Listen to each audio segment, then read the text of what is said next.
Bonjour, bonsoir les téléspectateurs francophones de Eco TV, ceux qui nous regardent ici en Gambie ou ailleurs. Nous vous disons à tous bonjour, bonsoir et nous sommes heureux de vous accueillir encore et de discuter avec vous de la Gambie. Mais surtout, nous vous remercions de nous recevoir chez vous et d'écouter Eco TV. Et ce que nous pensons sont les faits majeurs, les points saillants de ce qui s'est passé en Gambie au cours de cette semaine. C'est votre programme hebdomadaire Une semaine en Gambie avec votre hôte Lamine Mané. Nous avons un point central aujourd'hui. Et ce point concerne la politique tribale de ce gouvernement. Nous ne savons pas pourquoi. Enfin, nous savons un peu d'ailleurs. Ce gouvernement passe tout son temps à monter les groupes ethniques les uns contre les autres, à essayer de nous diviser à tout prix. Donc ce que nous avons tout le temps, c'est une politique tribale, la haine tribale, c'est cette diatribe que nous avons de temps en temps, très courant, très souvent, de ce gouvernement. Parfois, c'est le président lui-même qui sort et dit des choses tellement désolantes pour les groupes ethniques de ce pays. Il passe son temps à inviter les groupes ethniques au palais pour essayer de nous diviser. Et en le faisant, il encourage tous ceux qui sont avec lui, tous ses partisans, à dire la même chose, à continuer cette haine ethnique. Parce qu'il pense que c'est la seule manière de tenir le pays. Parce que tout ce qu'ils ont promis en termes de réforme depuis 2016, rien n'a été fait. Nous n'avons rien vu. Ils ont promis des réformes dans le secteur judiciaire, sécuritaire, de l'éducation, la santé, etc., etc. Rien n'a été fait au cours des 9 dernières années. Et pourtant, ce gouvernement avait toutes les possibilités de le faire. Ils avaient le soutien de la communauté internationale. Ils avaient le soutien de la Gambie. Les Gambiens ont voté massivement pour ce gouvernement en 2016. Il y avait une bonne volonté et une bienveillance de la communauté internationale envers la Gambie. Parce que nous avons bouté hors du pays un dictateur qui a sévi ici pendant 22 ans. Et nous l'avons fait sans verser une goutte de sang. Malgré les efforts de ce dictateur Yahya Jammeh de se maintenir à tout prix. Nous avons réussi à faire ça. Et la communauté internationale nous a soutenus à cause de ça. Parce qu'ils ont trouvé que nous avons fait ce qu'il fallait pour mettre hors d'état de nuire un dictateur sans verser du sang dans ce pays. Tout le monde se dit, ah, ça c'est vraiment inédit, il faut soutenir ce gouvernement et ce pays pour qu'il sorte de cette situation définitivement. Donc nous avons tous mis nos espoirs sur Adama Barrow et son gouvernement. Il a déçu tout le monde. Ces réformes n'ont jamais été faites. Le développement économique qu'il a produit dans le plan de développement national, rien n'a été fait. Il n'y a aucun acquis de ce gouvernement en ce qui concerne le développement économique de ce pays. Point de vue commerce, il n'y a rien. Agriculture, il n'y a rien. La santé, l'éducation, il n'y a rien. Récemment, les résultats qui sont sortis, l'équivalent du baccalauréat, à peu près 5% des étudiants ont réussi. 95% ont échoué. Pour un pays, ça c'est une honte. Nous continuons à sacrifier nos jeunes. Et pour que nous ne parlons pas de tout ça, pour que nous ne parlons pas de l'échec économique de ce pays, l'échec sur tous les plans, il continue à nous servir à longueur de journée des diatribes tribales. Et pendant que nous nous battons entre nous, ils continuent à nous voler à tour de bras. C'est ce qu'ils souhaitent. Il y a 3 jours, le conseiller politique du président, un monsieur qui s'appelle Sékou Mbalo, est sorti à une réunion publique de son parti, à une ville qui s'appelle Bakoté. Il est parti là-bas, qu'est-ce qu'il a trouvé à dire? Ah oui, les Peuls, il faudra que vous souteniez le gouvernement, il faudra que vous souteniez vos amis, vos amis Peuls. Vous ne pouvez pas soutenir un autre parti, etc., etc. Tout ce qu'il a trouvé à dire, lui, c'est demander cette adhésion tribale. La haine tribale n'est pas une politique. La haine tribale ne peut pas gérer ce pays, ne peut pas nous faire avancer. Et pourquoi les gens de NPP, à commencer par le président, s'entêtent à vouloir nous mettre dans dans cette situation? Tantôt c'est le président lui-même, tantôt c'est son conseiller religieux qui s'appelle Dembo Baye-Foss. Parfois c'est celui-là. Parfois c'est l'actuel ministre de l'administration du territoire, qui était à l'époque ministre du tourisme jusqu'à l'année dernière. Aujourd'hui, le ministre chargé de l'administration territoriale, Ahmad Ba. Tantôt, c'est son ministre de l'Agriculture, Demba Sabali. Tantôt, c'est le vice-président de l'Assemblée nationale, qui est aussi vice-porte-parole du gouvernement de NPP, Sidi Ndiaye. Et récemment, il y a 2-3 jours, c'était Sékou Mbalo, qui sortent à chaque fois mettre en exergue cette division tribale dans ce pays.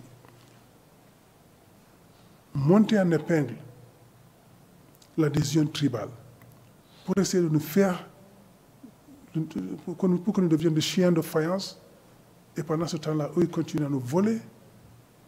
Mais pourquoi ce gouvernement s'entête à vouloir diviser ce pays? C'est tout simplement parce qu'ils n'ont pas réussi à faire ce qu'il faut. Et nous allons continuer à dénoncer ça. Mais ils le font pour nous focaliser sur cette question tribale et que nous oublions tout ce qu'ils ont échoué à faire dans ce pays. Nous n'allons pas leur permettre d'avoir ce plaisir. Nous allons continuer à dénoncer leur échec sur tous les plans.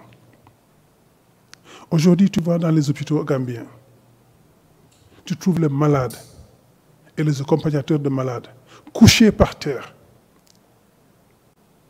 Couchés par terre. Certains lits d'hôpitaux, il y a 2-3 malades qui sont sur le même lit, avec les risques que ça comporte. Les maladies nosocomiales partent de là. Les gens rentrent à l'hôpital avec une maladie, ils sortent avec une autre maladie parce qu'ils ont contracté cette maladie à l'hôpital. Ce matin, je passais devant l'hôpital, enfin derrière l'hôpital, la partie qui fait face à l'Atlantique. J'ai trouvé des femmes couchées par terre à l'extérieur de l'hôpital. Il y a un pavillon qui est au bord du périmètre de l'hôpital. Et le balcon de cet immeuble est dans la rue, il surplombe la rue. Donc les femmes sont couchées là-bas, dans la rue, sur le goudron, sous la pluie. Tout était mouillé, mais elles n'avaient pas le choix. Ça, c'était des accompagnateurs et quelques malades qui n'ont pas été admis encore à l'hôpital. Ils étaient couchés là-bas. C'est la même chose quand vous rentrez dans l'hôpital, vous trouvez des femmes couchées par terre. Parce qu'ils sont amenés des membres de la famille, ou ils sont malades elles-mêmes. Les hommes, souvent, ils sont assis, et les femmes, quand ils sont fatigués, ils se couchent là-bas. Et c'est la même chose dans toutes les structures hospitalières de ce pays. Que ce soit à Banjul, que ce soit à Ndemban, que ce soit à Serekunda, à Brikama, partout où tu vas, tu trouves la même chose. Au lieu de faire ce qu'il faut pour soulager ces malades, au lieu de faire en sorte que le soin médical soit à la portée des Gambiens moyens, ce gouvernement continue à détourner nos fonds, continue à faire tout ce qu'il faut pour nous diviser, pour que nous ne parlions pas de ça.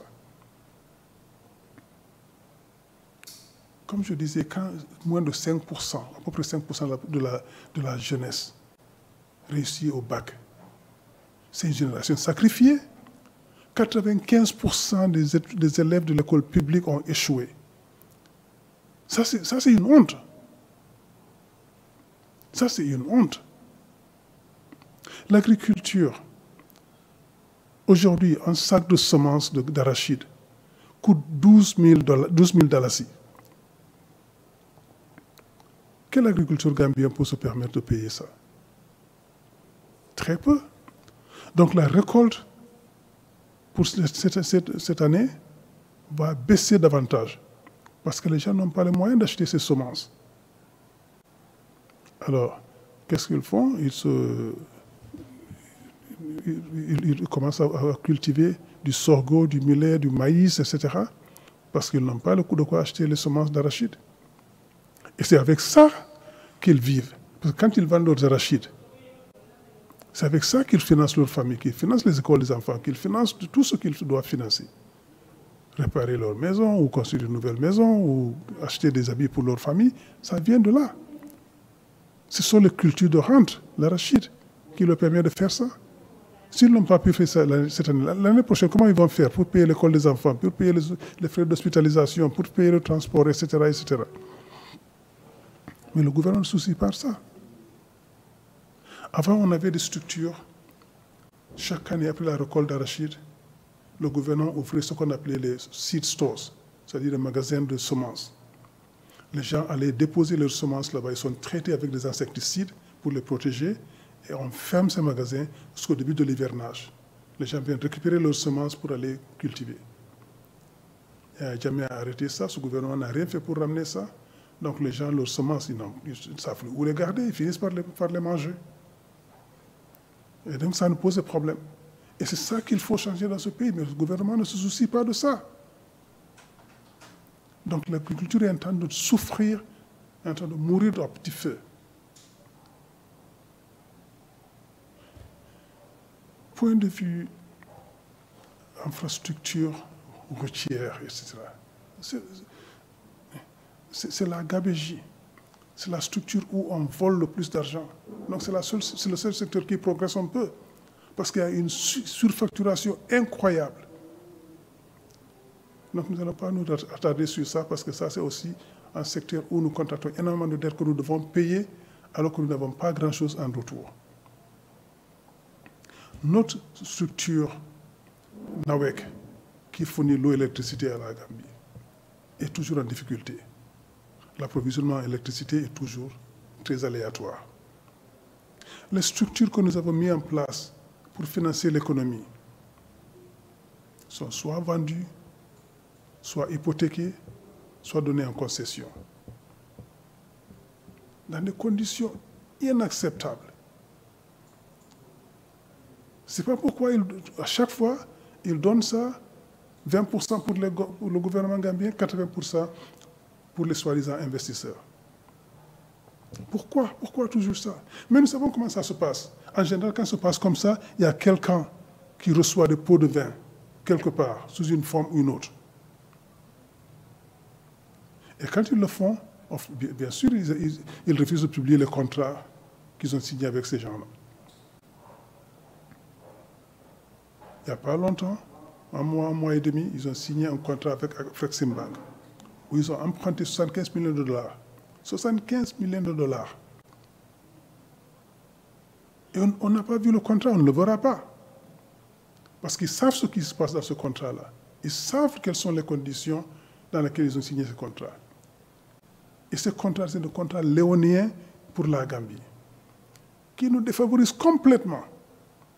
Donc il ne peut pas le publier parce qu'on va voir ce qu'ils ont fait de mal. Quand on leur dit ça, ah non, nous allons développer les infrastructures. Les infrastructures à ce prix-là, on précontracté sur le marché commercial avec 15% d'intérêt. Et le prêt contracté avec Afreximbank, ça va être converti en dalasi. Et les dalasi vont être investis localement. Et les 75 millions de dollars vont être retournés à Afreximbank. Et à la fin du contrat, nous allons payer encore. Ce contrat va nous coûter au bas mot 150 millions de dollars à rembourser. 75 millions empruntés et nous allons payer au moins 150 millions de dollars. Pourquoi? Pourquoi? tout ça va partir pour enrichir des gens qui sont autour du gouvernement. Quand nous dénonçons, ils disent non, non, non, c'est pas comme ça, ils n'ont pas compris. Nous avons tout compris. Mais il y aura des audits après le changement. On va voir où l'argent est parti. On va voir qui sont enrichis. Et les Gambiens vont vous tenir rigueur de ça. Alors d'ici là, nous demandons à tous les Gambiens, l'année prochaine, votez ce gouvernement et mettez-le hors d'état de nuire. C'est la seule manière de changer ce gouvernement. Et aussi, samedi 23, la jeunesse du parti UDP va faire une marche. Sortons tous, allez les soutenir. Allons les soutenir. Parce qu'ils se battent pour que la fraude électorale cesse dans ce pays. Et la vente, parce que c'est la distribution de cartes d'identité gambienne à l'extérieur, que ça s'arrête. Il faudra que nous battons pour ça. Et dernier point, il y a un jeune, un ancien soldat gambien qui s'appelle Ablaye Sanyang. Il est venu ici pour protester. Il a fait un programme à la radio qui s'appelle Kofi Pita Gomez. Ils l'ont arrêté. Il vit actuellement en Suisse. Il est venu en vacances ici. Ils l'ont arrêté pour cette intervention qu'il a fait à la radio sous le faux prétexte que c'était pour des raisons de sécurité. Il faudra arrêter cela. Il faudra libérer Ablaye Sanyang. Il faudra lui donner ses droits, lui permettre de rentrer chez lui en Suisse. Il faudra que nous arrêtons. Ce gouvernement est en train de devenir vraiment dictatorial. Il faudra qu'on puisse arrêter tout ça. Nous allons nous arrêter là parce que le temps qui nous est imparti est fini. Nous vous disons à très bientôt, à la semaine prochaine. Et bonjour, merci beaucoup, bonne soirée à vous. À bientôt. Au revoir.